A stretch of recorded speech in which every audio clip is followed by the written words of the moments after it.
Hello hello. बारिश में भी तुम लोग आइए जाता है ना। Very good. छोटी छोटी मगर मोटी बातें।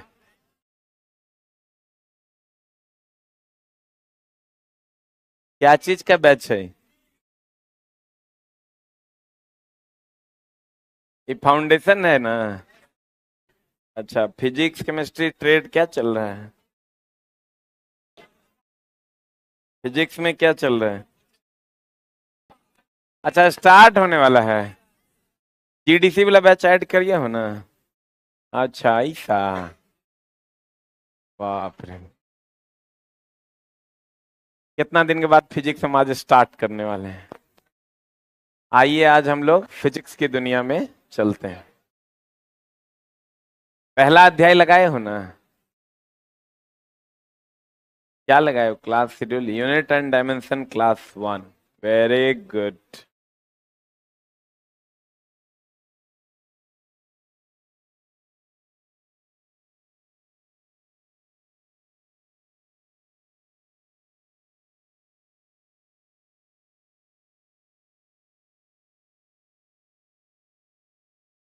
शुरू करें। फिजिक्स ना। इला पूरे भारतवर्ष में लोग हमको फिजिक्स के लिए जानते हैं। तो तुम समझ लो कि किस लेवल में हम तुमको लेकर जाएंगे। मतलब लेवल वो होगा जिसके बाद कोई लेवल नहीं होगा। ठीक है। There is extreme level. उसके बाद तुमको फिजिक्स कोई लेकर जा नहीं सकता है। उस लेवल में हम लोग फिजिक्स को पढ़ने वाले हैं। लेकिन फिजिक्स ऐसा सब्जेक्ट है चला कि बड़ा प्यार से और मोहब्बत से पढ़ने का चीज है। एकदम मोहब्बत से। जरा सा अगर छेड़ोगे ना, ये तोरा बहुत छेड़ देगा। सब्जेक्ट बहुत आसान है। ये वो कंडीशन है। वही क्रमबद्ध ज्ञान को विज्ञान कहते हैं। उसके बाद तुम आप घर पे रिवीजन नहीं भी कीजिएगा, कोई दिक्कत नहीं। कोई जरा सा कभी दिक्कत नहीं है। और फिजिक्स में जहां जहां आपको लगेगा कि ये हमको परेशान कर सकता है, इतना लंबा थ्योरी कैसे याद रखेंगे, तो समझ लीजिएगा कि उसका एक लाइन का जुगाड़ आने वाला है। हर वो चीज जो आपको लगेगा कि परेशान करेगा, समझ लीजिएगा कि एसके झा सर से पढ़ रहे हैं, ये बहुत आसान हो जाएगा। टॉपिक खत्म होने के बाद वो चीजें आपको बहुत ही आसान लगने लगेगी। ठीक है। लेकिन after the completion of topic, topic जब तक कंप्लीट नहीं होगा तब तक नहीं। तो आइए हम लोग शुरू करते हैं अपनी पहली कक्षा को।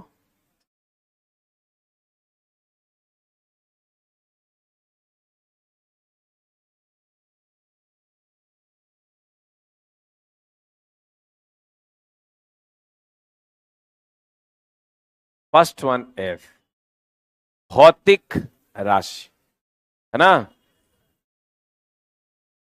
भौतिक राशि क्या है? व्हाट इज भौतिक राशि? What is physical quantity? अभी आई फ्लू बहुत ज्यादा बढ़ गया है का? कृपया आंख में जो है ना, चलो सुबह शाम पानी मारो, कुछ नहीं होगा। ऐसा नहीं कि हमरे हो जाए। हमरा हो सकता है, इसलिए कि भर दिन जो है ना, आता है कहता है सर हमरा आई फ्लू हो गया, देखिए ना। तो कहते हैं, गौर फरमाइएगा, भौतिक राशि क्या है? What is physical quantity? वह राशि जिसे हम नाप सकते हैं, जिसे हम तौल सकते हैं, वो भौतिक राशि है। जैसे द्रव्यमान को हम नाप सकते हैं, वो भौतिक राशि। मोहब्बत को नाप सकता है कोई? वो भौतिक राशि नहीं है। इश्क को, प्यार को कोई नाप सकता है? कभी हम किसी को कहते हैं आई लव यू 2 किलो? कभी कहते हैं क्या? कभी कोई किसी को कहता है क्या आई लव यू 2 किलो? अरे, तो ये प्यार, इश्क, मोहब्बत, दुश्मनी, इमोशंस, इन सब चीजों को आप नाप नहीं सकते। ये चीजें भौतिक राशि नहीं है। ये चीजें भौतिक राशि नहीं है। लेकिन जिसे आप बाबू नाप सकते हैं, तौल सकते हैं, वो भौतिक राशि है। वो क्या है? भौतिक राशि है, जिसे आप क्या कर सकते हैं? नाप या तौल सकते हैं। वो क्या है? भौतिक राशि। जिसे नाप तौल नहीं सकते, वो भौतिक राशि नहीं। Is that clear? द्रव्यमान भौतिक राशि है। द्रव्यमान क्या है? भौतिक राशि है, क्योंकि उसको नाप सकते हैं हम। 2 किलोग्राम, 3 किलोग्राम, 5 किलोग्राम, 6 किलोग्राम नाप सकते हैं। भौतिक राशि है। समय भौतिक राशि है। जैसे हम लोग कहते हैं 2 घंटा, 3 घंटा, 4 घंटा, ये भौतिक राशि है। बोलिए। बल 5 न्यूटन, 6 न्यूटन नाप सकते हैं कि नहीं? ये भौतिक राशि है। भौतिक राशि उसे कहते हैं जिसे हम लोग नाप सकते हैं, और नाप कर संख्या द्वारा व्यक्त कर सकते हैं, उसे हम भौतिक राशि कहते हैं। यानी दरद, बहुत बढ़िया, अति उत्तम। भौतिक राशि पदार्थ का वह गुण, वह गुण, वह गुण, वह गुण, वह गुण, वह गुण। भौतिक राशि पदार्थ का वह गुण है जिनका मापन किया जा सकता है तथा उनकी माप को संख्या द्वारा प्रदर्शित किया जा सकता है। उसे हम लोग क्या कहते हैं? भौतिक राशि कहते हैं। फॉर एग्जाम्पल, संवेग, आवेग, बल, द्रव्यमान, आयतन, क्षेत्रफल, ये सब क्या है? भौतिक राशि। क्लियर है? जिसको नाप सकते हैं वो क्या है? भौतिक राशि। जिसको नाप नहीं सकते वो भौतिक राशि नहीं है। बहुत बढ़िया बात। अब एक बात बताइए, कभी किसी दुकान वाले के पास आप गए हैं? दुकानदार के पास गए हैं? गए ही होंगे, और गए होंगे तो आप उसको जाके बोलिए कि हमें 2 चावल दो। देगा क्या? मुंह में लाठी ठूस देगा। आप दुकान वाले को जाके बोलिए कि 2 चावल दो। देगा क्या? आप दुकान वाले को जाके बोलिए केजी चावल दो। दे देगा? नहीं देगा। पूछेगा 1 की 2, 3 की 4। हो सकता है आपकी दरिद्रता को देखते हुए 1 किलो दे दे। इट में भी पॉसिबल। लेकिन उचित क्या है? व्हाट इज उचित? उचित ये है कि वो आपसे पूछेगा कि how much KG you want. बोलेंगे कितना हमें स्मार्ट लग रहे हैं, ये कोई नहीं देख रहा है।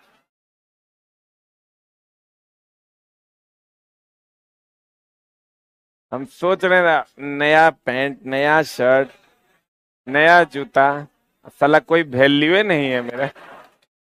देखो, कहते हैं जूता नहीं देख पा रहा है। अच्छा, ऐसे ऐसे कर रहा है छोटा, एकदम चमचमाता हुआ नया जूता खरीदे।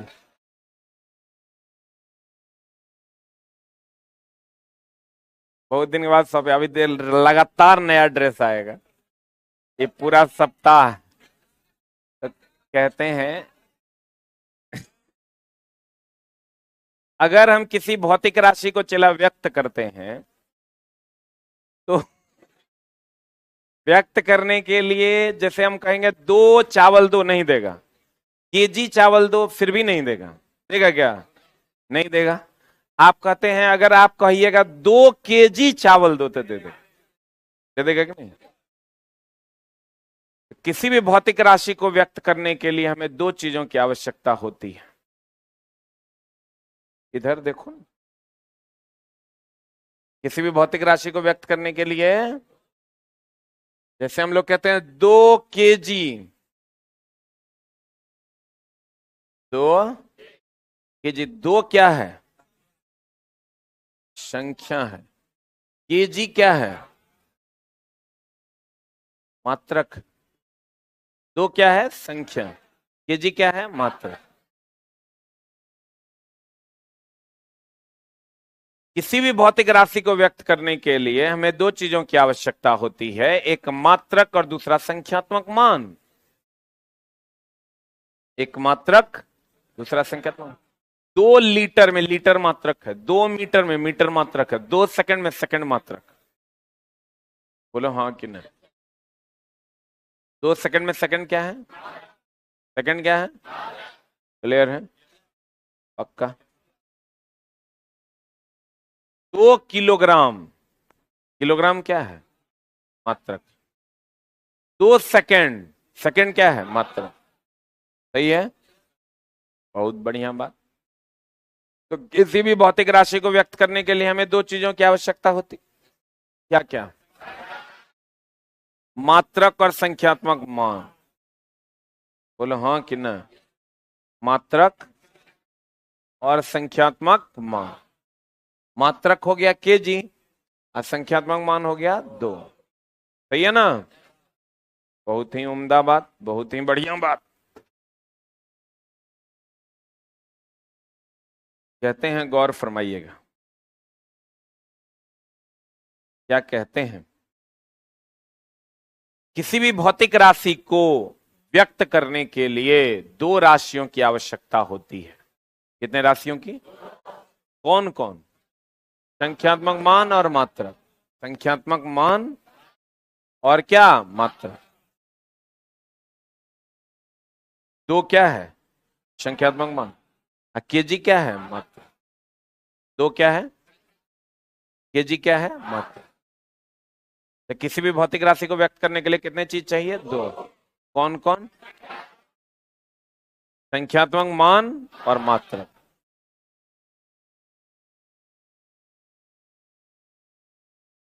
अब देखो जी, अलग अलग जगहों पर अलग अलग चीजें चल रही थी। पहले क्या होता था पता है?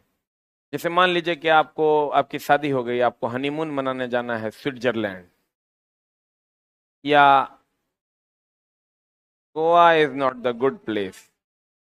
गोवा चला, गोवा अगर जाओगे ना तो गोवा में कुछ खास नहीं है, लेकिन हाँ है।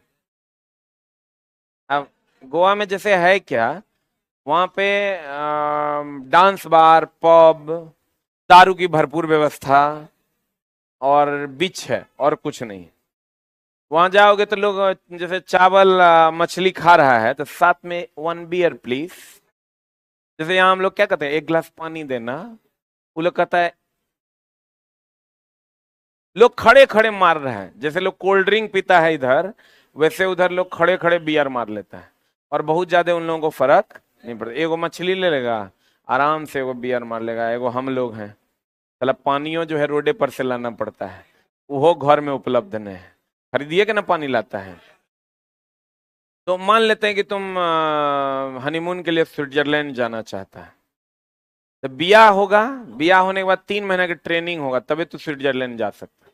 तब तक सब चीज बसिया हो जाएगा। जैसे हनीमून तो चला, बिया हुआ कल जाओ तबे ना हनीमून। आज 3 महीना बाद जाओगे तो वो हनीमून को वैल्यू है, तब मारे होगा। तो कहते हैं कि 3 महीना का पहले ट्रेनिंग होता था, अब ऐसा नहीं होता है। आज बिया हुआ, कल चल जाओ, कहीं से कोई समस्या नहीं। इसके पीछे चला, फिजिक्स ने बहुत सारा काम किया, सबने अपना अपना योगदान दिया। तो भैया फिजिक्स ने भी योगदान दिया। होता क्या था कि जैसे आप यहां से चले जाते फ्रांस, पेरिस, मान लिया आपको आईफिल टावर के पास जाना है, तो आप पेरिस चले गए। पेरिस चले गए तो आप जाइएगा दुकान में, कहिएगा कि 5 पाउंड फलना सामान, 5 केजी फलना सामान दे दो, वो नहीं देगा। आप ब्रिटेन चले गए, आप वहां कहिएगा 2 केजी फलना सामान दो, तो वो नहीं देता था। क्यों नहीं देता था? जैसे, अच्छा चला, कभी आप लोग पैंचा लगाए हैं दोस्त यार में आपस में? नहीं लगाते हैं? हम लोग तो लगाते थे। गिलास से नाप के देते थे आटा, गिलास से नाप के देते थे आटा, मुन्ना से नाप के देते थे तेल। देख लो, आप उतने मुन्ना फिर वापस ले लेते, तो वो भी एक नपना है कि नहीं है? अलग अलग जगहों पर अलग अलग नपना चल रहा था। जैसे द्रव्यमान के लिए पाउंड चल रहा था। क्या चल रहा था? पाउंड। पाउंड द्रव्यमान के लिए चल रहा था कहाँ? ब्रिटेन में। ब्रिटेन में अगर आप जाके कहते कि 2 केजी चावल दो, नहीं देता। देवे नहीं करता, क्योंकि अब यहाँ के दुकानदार को भी जाके बोल दे हम कि 5 पाउंड चावल तो देगा। 1 पाउंड बराबर आधा किलो के लगभग होता है। 1 पाउंड जो है लगभग आधा केजी के बराबर होता है, थोड़ा सा कम होता है शायद, थोड़ा सा कम होता है। तो अगर यहाँ के दुकानदार को अभी हम चले जाएं और बोले कि भैया 5 पाउंड चावल दो, वो दे पाएगा? देगा कि मारेगा? कहेगा भैया क्या बोल रहे हो तुम, काय किलो चाहिए ही बोलो। और यहाँ के लोग जब ब्रिटेन जाते थे या कहते थे कि 2 केजी चावल दो, तो वो लोग नहीं देता था। तो चला, तो ये बहुत बड़ा कम्युनिकेशन गैप हो गया। इसके लिए 3 महीने की पहले ट्रेनिंग लगती थी। ट्रेनिंग के दौरान ये बताया जाता था कि आपको केजी में बोलना है कि पाउंड में बोलना है। यहाँ बता दिया जाता था कि भैया तुरा अगर 1 किलोग्राम चाहिए तो वहां 2 पाउंड बोलना, क्योंकि 1 किलोग्राम बराबर 1 पाउंड जो है वो आधा किलोग्राम के बराबर होता है। अगर तुमको 1 किलोग्राम चाहिए तो 2 पाउंड बोलना। बोलो। और अलग अलग देश जाने के लिए अलग अलग ट्रेनिंग प्रोग्राम चलाए जाते थे। पहले, बहुत दिन पहले की बात नहीं है, चला बहुत हाल फिलहाल तक भी चलता था, ट्रेनिंग प्रोग्राम चलता था। अब लैंग्वेज को लेकर के ट्रेनिंग प्रोग्राम चलता था, मात्रक और बीमा मात्रक के लिए को लेकर के ट्रेनिंग प्रोग्राम चलता था, क्योंकि चला फ्रांस के लोग सेंटीमीटर में नापते थे, वो मीटर समझते ही नहीं थे। और ब्रिटेन के लोग फुट में नापते थे, वो मीटर नहीं समझते थे। हम लोग मीटर समझते थे, फुट नहीं समझते थे। तो कहा गया कि क्यों ना पूरे विश्व का एक ही मात्रक किया जाए, क्योंकि अगर ई किलोग्राम में नापे तो वो भी किलोग्राम में नापे, वो भी किलोग्राम में नापे, वो भी किलोग्राम में नापे, पूरा विश्व 1 किलोग्राम, एक ही चीज में नापे। ये ट्रेनिंग देने का प्रोग्राम खत्म, जब जिसको जहां मन करेगा वहां चला जाएगा। अभी वही हो रहा है। अभी आप पासपोर्ट बनाइए, वीजा लगाइए, और आज का वीजा लग गया, वीजा लगा जैसे कि आप भैया जहां जाना है आप बहुत आसानी से चले जा सकते हैं।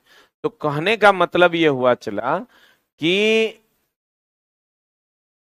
हर देश में, हर जगह पर अलग अलग पद्धतियां चल रही थी। कोई पाउंड में नाप रहा था द्रव्यमान को, कोई ग्राम में, कोई किलोग्राम में। तो कहा गया पूरी दुनिया को कॉमन करना है, तो कैसे करेंगे कॉमन? तब अब एगो बात बताइए, पूरा रूम का लैंग्वेज हमको समान करना है तो कैसे करेंगे? एकरा में 2 बंगाली होगा, 4 मराठी होगा, 99% बिहारी होगा, बिहार यूपी का होगा जो हिंदी बोलता होगा, 2% ऐसा है या 1% ऐसा है जो अदर लैंग्वेज बोलता है। हमको ये पूरा रूम का लैंग्वेज कॉमन करना है। तो 1% को हिंदी सिखा देंगे कि 98% को मराठी सिखा देंगे? 1% को हिंदी सिखा देंगे, लेकिन ये कैसे पता चलेगा? सर्वे करना होगा। बोलो ने, ये तो सर्वे से ही ना पता चलेगा कि किसको क्या सिखाना है। बोले वे नहीं करे। तो चला, पूरे दुनिया का पहले सर्वे किया गया कि बड़े बड़े देशों में देखो कहां पर लोग किस चीज के लिए किस मात्रक और किस मात्रक का यूज करते हैं। तो देखा गया कि हम लोग अलग यूज करते थे, फ्रांस के लोग अलग यूज करते थे, ब्रिटेन के लोग अलग यूज करते थे। क्लियर है? अब देखो, ये घटना है सन 1971 ईस्वी की। कितने ईस्वी की? फ्रांस की राजधानी पेरिस में मापतौल विभाग का एक अंतरराष्ट्रीय सम्मेलन बुलाया गया। क्या बुलाया गया? चला, ये कुछ चीज लाइफ में चला बड़ा बढ़िया से ध्यान में रख लो। कुछ भी किया जा सकता है, कोई भी कर सकता है। क्या समझा? कुछ भी किया जा सकता है, कोई भी कर सकता है। कभी लाइन को सोचना, तुम जब बड़े बड़े लोगों से मिलोगे न चला, तो उसके पास बहुत ज्यादा दिमाग नहीं है, लेकिन वो सोचता ज्यादा है। बाकी बहुत ज्यादा डिफरेंस नहीं है। हम जब पब्लिकेशन में, दूसरे पब्लिकेशन से मेरी किताब आती थी, तो पब्लिकेशन का जो ऑनर था उससे जब मिलते थे हम, तो हमको लगता था इस साला ये काम तो हम बहुत बढ़िया से कर सकते हैं, बहुत आसानी से कर सकते हैं। क्योंकि चला बड़ा बड़ा पब्लिकेशन का मालिक ऐसा ऐसा है, एक आध गो, जो ठप्पा लगाता है, उस साला को लिखने भी नहीं आता है। जनरल कंपटीशन में तुम 4 टॉप पब्लिकेशन ले लो, उसमें एगो है जकर दुकान है पीएम दास रोड में, वो खाली किताब बेचता है, उसको कंटेंट का पता नहीं है। 4-5 गो लड़का टाइप टीचर रख लिया, उसको मंथली पेमेंट देता है, वही किताब बनाता है, वही किताब छपता है। एगो है थोड़ा दूर का राजधानी का, वैसे ऐसे ठप्पा लगाता है, पूरा साइने करने नहीं आता। एगो और है, वो पहले बाइंडर का काम करता था, किताब बांधता था, अब बांध के गड्डी बना के भेजता था। तो सबसे जान पहचान हो गया, 4-5 को उसी में से उठा के नया पब्लिकेशन खोल दिया। इतना मजाक नहीं कर रहे हैं। ये वो के तो नाम बता देते हैं। स्पार्क पब्लिकेशन जानता है तो क्या कर है पता है? वो मोना बुक सेंटर वाला, मतलब एक को लाइन एग्राम झूठ नहीं है। स्पार्क पब्लिकेशन जो तुम जानते हो क्या कर है, मोना बुक से, ओकरा खुद नहीं पता है क्या होता है कंटेंट। ये वो ऐसे ही लड़का टाइप था, उसको रख लिया, अंधुन चल रहा है छपैया, कट कॉपी पेस्ट। कहता पब्लिकेशन वही चला सकता है जो दो चीज में माहिर हो, टाइम पर किताब निकाल दे और कट कॉपी पेस्ट कर सके। बोले साला ये कौन बात बोल रहा है? अब तुम समझ में आ रहा है तुरा? एगो पब्लिकेशन वाला हमको दिया 6 लाख का चेक, तो चेक लेने जब हम गए ना तो देखते साला अंगूठा मारल है। हम आज तरीके कुछ ही है जी, पता है सर को साइन करने नहीं ना आता है। एगो पब्लिकेशन वाला चला, वो बुक बाइंडिंग का काम करता था, तो सबसे ऐसे न जान पहचान हो जाता है, उसी में सबसे जान पहचान करके 5-6 गो आदमी को अलग करके वो अपना पब्लिकेशन पहले वो छापा, फिर 2 गो छापा, फिर 20 गो छापा, अब 150 छाप दिया। ओकरा खुद ने पता है कि साला सिलेबस क्या है। और जब टीचर को इंस्ट्रक्शन देता है तो क्या बोलता है जानते हो? कहता है sir volume practice set volume 1 volume 2 volume 3 आ गया है, वॉल्यूम 4 लाना है, एग्जाम ही नहीं हो रहा है। हम बोले वॉल्यूम 4 लाना है तो कैसे लाइएगा? सब क्वेश्चन तो लगभग चलिए गया, वॉल्यूम 1 वॉल्यूम 2 वॉल्यूम 3 में अब क्वेश्चन बचा कहाँ? कहता सर ऐसा क्वेश्चन दीजिए ना जो कोई देखवे नहीं किया हो, ऐसा एग्जाम का क्वेश्चन उठा लीजिए जो एग्जाम के कोई पढ़वे नहीं करता है, इधर वाला बच्चा। हम ले जी तो ओकर पैटर्न अलग है, कर पैटर्न अलग है। कहता है सर 4 वॉल्यूम में पता चलेगा कौन पैटर्न से आया है।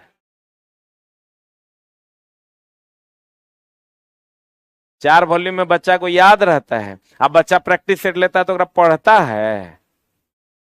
एगो पब्लिकेशन वाला की कहता है किताब छापना है ना, हम बोले हैं सर बहुत गलती हो जाएगा, प्रूफ रीडिंग करवाना पड़ेगा। कहता ना ना ना, गुरु का 3 सेट प्रूफ रीडिंग करवा दीजिए, अब बाकी जो मन होता है वो छाप दीजिए। हम बोले सर ये कैसे? बोला बच्चा 3 सेट से ज्यादा नहीं बनाता है जब किताब खरीदता है तो। देख लो तो हर नस कितना आदमी पकड़ ले।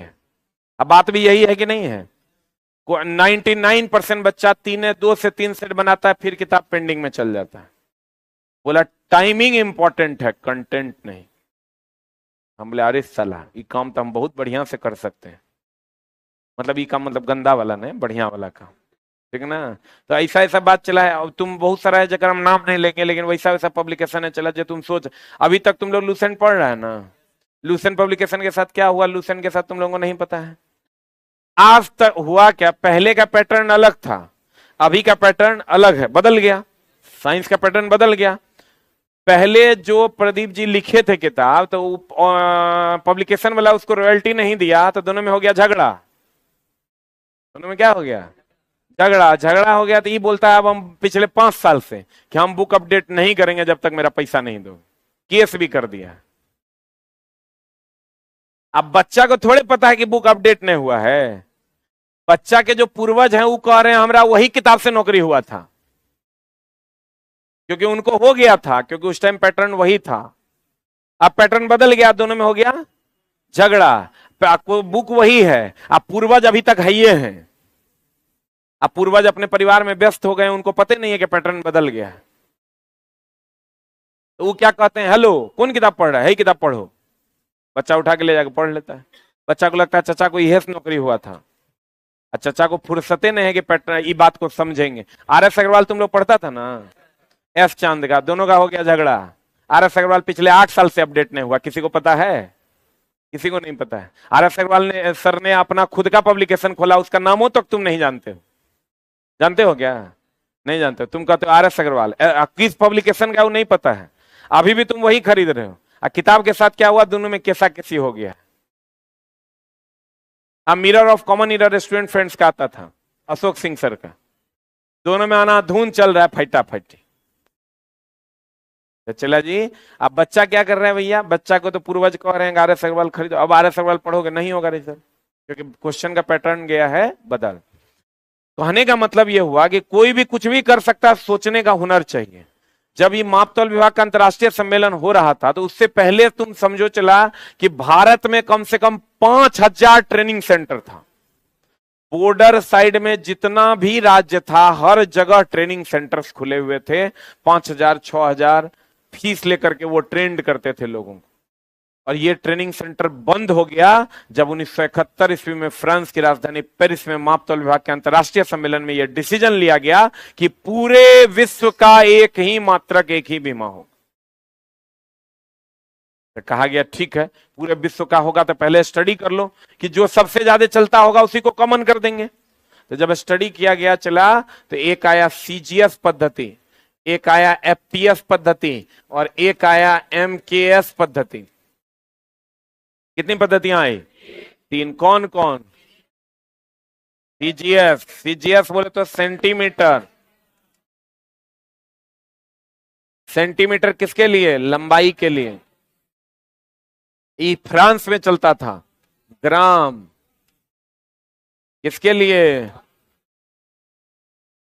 द्रव्यमान के लिए। सेकेंड, सेकेंड किसके लिए? समय के। सेकेंड किसके लिए? समय के लिए। फिर आया फुट, फुट किसके लिए? फिर आया पाउंड,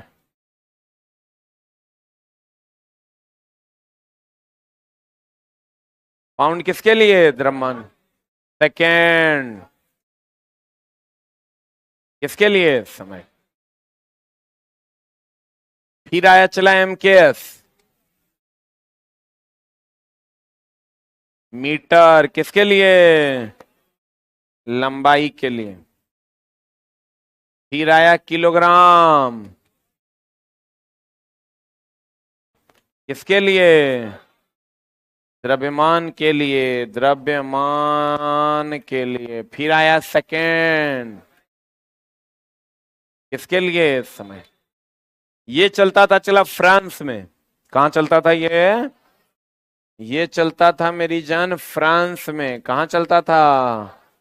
ये चलता था ब्रिटेन में। और ये चलता था एशिया महादेश में। सबसे बड़ा महादेश कौन महादेश? एशिया महादेश। यहां पर लंबाई के लिए हम लोग अभी भी मीटर यूज करते हैं, द्रव्यमान के लिए किलोग्राम, और समय के लिए सेकंड। जब ये स्टडी किया गया चला ये 3 बड़े बड़े जगहों का, तो पता चला कि भैया मेरे सब जगह समय के लिए सेकेंडे यूज हो रहा था। बोलो रे। और 90% जगहों पर, मोर देन 90-95% जगहों पर एमकेएस यूज हो रहा था। तो कहा गया अरे भाई, फ्रांस और ब्रिटेन ज्यादा खुद को नहीं, एमकेएस को सीख लो, पूरी दुनिया कॉमन हो जाएगा। तो इस तीनों को स्टडी करने के बाद एक नई पद्धति सामने आई जिसका नाम था चला एसआई पद्धति। कितने ईस्वी में? 1971 में। फ्रांस की राजधानी पेरिस में मापतौल विभाग के अंतर्राष्ट्रीय सम्मेलन में एसआई पद्धति को मान्यता मिली। अब एसआई पद्धति को मान्यता मिली तो कहेगा एसआई किससे लिया गया है? तो कहेंगे एमकेएस से। कहां से लिया गया है? एसआई पद्धति का जो गठन हुआ वो कहां से गठन हुआ? एमकेएस से। अब चला एसआई पद्धति, एमकेएस लिया गया तो लंबाई के लिए मीटर, द्रव्यमान के लिए किलोग्राम, समय के लिए सेकंड। लेकिन कहा गया कि भैया विद्युत धारा को नापने का भी जुगाड़ करो, पदार्थ की मात्रा को भी नापने का जुगाड़ करो, ज्योति तीव्रता को भी नापने का जुगाड़ करो। तब भैया कहा गया ठीक है, तो एसआई पद्धति को ये 3 तक ही सीमित नहीं रखते हैं, इसको 2 भाग में बांट देते हैं, एगो आधारी और एक संपूरक। एक आधारी और दूसरा क्या? संपूरक। आधारी की संख्या 7 है और संपूरक की संख्या 2 है। आधारी की संख्या 7, संपूरक ये 3 गो था ना, 3 गो को बढ़ा के 9 गो कर दिया गया, 6 गो और जोड़ दिया गया। 3 गो को बढ़ा के कै गो कर दिया गया? 9। और कै गो जोड़ दिया गया? कै गो जोड़ा गया? अच्छे, कै गो जोड़ा गया? चला 6 गो। अब देखो, ई चूंकि फ्रांस में चलती थी इसलिए इसको फ्रेंच पद्धति भी कहते हैं। ये ब्रिटेन में चलती थी इसलिए उसको ब्रिटिश पद्धति भी कहते हैं।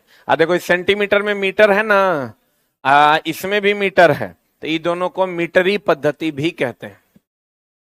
देख लो, इसको फ्रेंच या मीटरी पद्धति कहते हैं, इसको ब्रिटिश पद्धति कहते हैं, इसको भी मीटरी पद्धति कहते हैं। बता, जहां पर एफपीएस यूज होता था वहां लंबाई के लिए क्या था? जहां सीजीएस यूज होता था वहां लंबाई के लिए क्या था? सेंटीमीटर। द्रव्यमान के लिए ग्राम, समय के लिए सेकंड। और जहां एफपीएस यूज होता था वहां लंबाई के लिए फुट, द्रव्यमान के लिए पाउंड, समय के लिए सेकंड। और जहां एमकेएस यूज होता था वहां लंबाई के लिए मीटर, द्रव्यमान के लिए किलोग्राम, समय के लिए सेकंड। और ई फ्रांस में यूज होता था इसलिए इसको फ्रेंच या मीटरी पद्धति, चूंकि सेंटीमीटर में मीटर है। ये ब्रिटेन में यूज होता था इसलिए ब्रिटिश पद्धति, और ये एशिया में यूज होता था लेकिन इसमें मीटर है तो इसको क्या कहते थे? मीटरी पद्धति। अब चला मामला ये है कि इस सब को मिला के एगो नई पद्धति बनी, कौन? एसआई पद्धति। कितने ईस्वी में? 1971। फ्रांस की राजधानी पेरिस में। और इसका जन्म कहां से हुआ? एमकेएस से। कहां से हुआ? एसआई पद्धति के प्रकार कितने? आधारी और संपूर्ण। एसआई की संख्या कितनी? 7 ने 9। जैसे हम कहेंगे आपके घर में कितने प्रकार के लोग हैं? 2 प्रकार के, एगो मेल है एगो फीमेल। लेकिन संख्या पूछेंगे सबको गिन के ना बताइएगा। एसआई के प्रकार कितने? 2। संख्या कितनी? 9 ना। 7 और 2 9। एसआई का जन्म कितने ईस्वी में हुआ? फ्रांस की राजधानी पेरिस में। एसआई का जन्म कहां से हुआ? एमकेएस, मीटर किलोग्राम सेकंड से। भौतिक राशि किसको कहते हैं? जिसे नापा जा सके। प्यार भौतिक राशि है? इश्क भौतिक राशि है? पक्का? पक्का? एसआई का जन्म कितने ईस्वी में हुआ? 1971 में। कहा? फ्रांस की राजधानी पेरिस में। मापतल विभाग के अंतरराष्ट्रीय सम्मेलन में। आधारी की संख्या, संपूरक की संख्या, क्लियर है? एसआई के प्रकार कितने? एसआई की संख्या कितनी? 9 ना। क्लियर? आज की कार्रवाई यहीं तक। Thank you very much.